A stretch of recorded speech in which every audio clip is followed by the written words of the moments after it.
Hello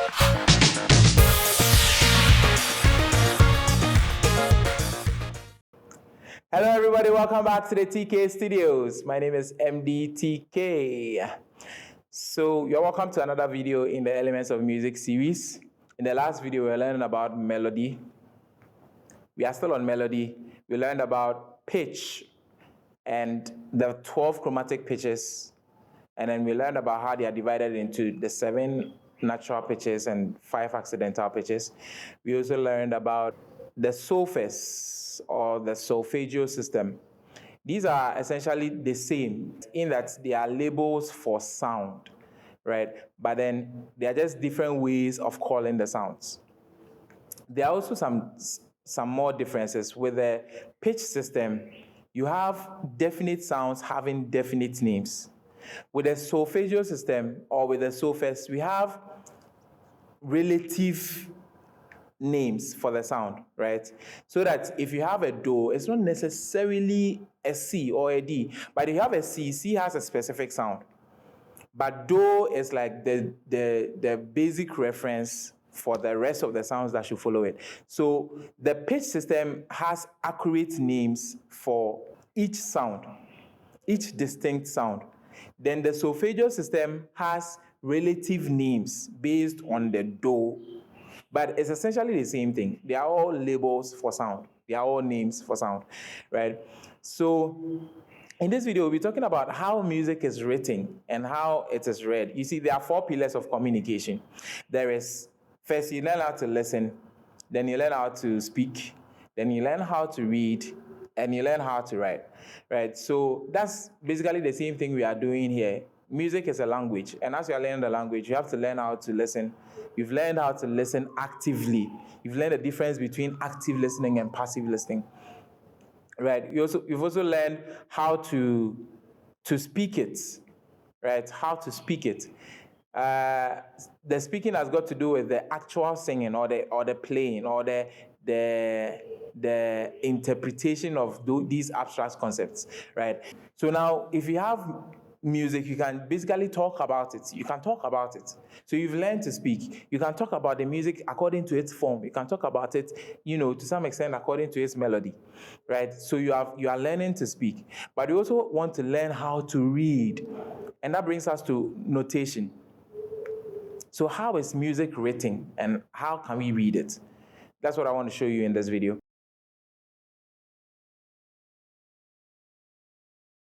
The way music is notated or written is what we call the staff. So there are basically 2 types of staff I want to expose you to today. The first one is a classical staff, right? And the second one is a tonic staff. So I've taught you about the pitches and I've taught you about the solfege. So the way the solfege are written is called the tonic staff. And the way the pitches are written, the lettered pitches are written, is called the classical staff, right? We will start with the classical staff and then see, if you have time, you go into the tonic staff and then look at how, all of those look like, how they are written and how you can read them. So the staff is basically made up of lines and spaces, where each line represents a sound, each space also represents a sound. It's not very complicated. It's basically this. We have a line, then a space, then a line, then a space, then a line, and a space, and a line, and a space, and a line, and a space, right? And this line represents this sound. That space represents the next sound in the chromatic series. Then the next line represents the next sound, the next space, the next sound, the next line, the next sound, the next space, the next sound, right? Very simple. Very simple stuff, right? So we want to learn about how these lines and spaces, we are able to tell which pitches or which sounds they correspond to. And that brings us to talk about the clef. The clef is basically what tells us on the staff which line corresponds to which pitch or which space corresponds to which pitch, right? The clef helps us to do that. So the first clef we are going to look at is called the treble clef or the G-clef. And guess what the G-clef helps you to identify? The G-clef helps you to identify the G sound. So this is the G-clef. Notice how it looks like a stylized G, right? It's just a very nice guy G, right? And it helps you to tell which line is the G sound. Then you can just arrange the rest from there. So let's quickly go through it. So the portion that circles the line, okay, that everything is built around, is actually the G line, right? So if you have the G line, what comes after G in the natural pitches? So you have G. So one thing you have to know about the staff is that the staff represents the natural pitches. Unless we give you a sign to show that this is an accidental pitch, we are only looking at the natural pitches, right? So for the natural pitches, we have A, B, C, D, E, F, G, A, B, C, D, E, F, G, A, B, C, D, E, F, G. So if you know G, if we know the G line, then the next space that comes after G is A. The next one is B. The next space is C. The next line is D. The next space is E, right? No rocket science, very simple. If you are coming reverse to, it's the same thing. So if you know the G line, what comes before G? F, what comes before F? E, what comes before E? D, what comes before D? C, what comes before C? B, and it can keep going like that. So the staff is basically made up of 5 lines and 6 spaces, which can be extended with what we call ledger lines. That are short lines that we use to extend the staff up or down. Every time you create a new line or a ledger line, we create 2 spaces, right? Every line creates 2 spaces, the space above it and the space below it, right?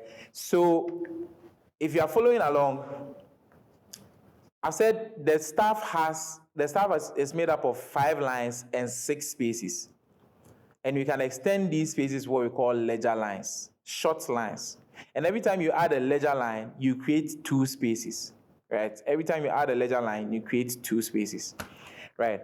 And I've also told you about the clef, the G-clef that shows us where the G line is. So when we know the G line, we can just go ahead and figure out what all the other points of the staff or what all the other lines and spaces of the staff are pointing to.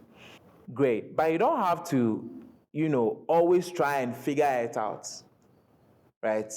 You know how it works, you know the concept, so now you have to now memorize it, right? You have to now memorize it, and it's very simple.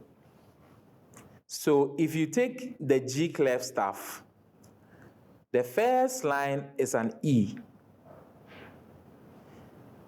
Then, from E, you have E, F, G, A, B, C, D, E, and it goes like that. So this is an acronym that you use to make it easy for people to remember. So if you take the lines for the G-clef staff, you have E, G, B, D, F, right? Every good boy deserves favor. If you take the spaces, taking it from the bottom space, you have, does favor always come to every good boy? Right? Does favor always come to every good boy? Then you have, every good boy deserves favor. Right? So this is just to help you identify the pitches rather quickly, right? And not have to try and figure it out from the G line every time you see it. You have to be able to commit some of it to your subconscious mind to just identify it when you just see it, right? So let's move on. So when we take the 7 natural pitches according to the way we arrange them, starting from C, you have C on the lower ledger line, then you have D on the next space, E on the next line, F on the next space, G on the next line, A on the next space, B on the next line, C on the next space, D on the next line, E on the next space, and F on the next line. Then you have G on the space that comes above it.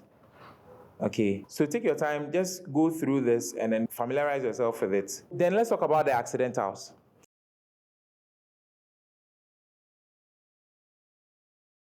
With the accidentals, all you need to do to show an accidental is just add the sign of the accidental to the note.